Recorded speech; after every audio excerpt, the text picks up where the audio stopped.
hakuna kitu kingine mbaya inakuanga kama kukata tamaa.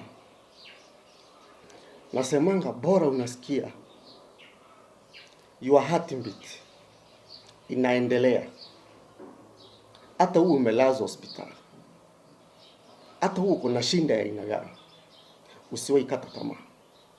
Kwa sababu duniani naaminingi hakuna mtu ambaye hawezi akafanikiwa. Hata wewe unajiona labda upo chini kabisa, maisha yalikukataa, unaweza kufanikiwa, kwa sababu hiki ni kitu nimekishuhudia kwa macho yangu.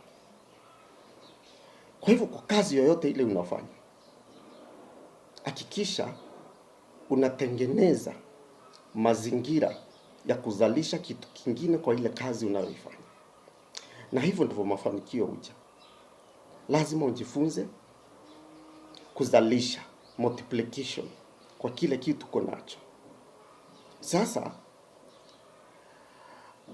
Mungu aliumba kila mtu na madhumuni na nia afanye jambo fulani. Ndio maana utakuta leo daktari hawezi akawa fundi wa simu. Kwa hivyo ni daktari mkubwa, lakini itabidi simu yake ikiwa na shinda amuone fundi wa simu. Ndio utaona fundi wa simu akiwa mgonjwa, itabidi aone nani? Daktari.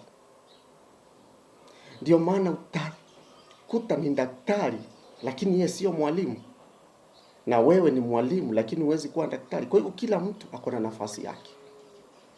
Kwa hivyo kwa maisha usikata tamaa, jitume kabisa, ng'ang'ana, fanya kile kizuri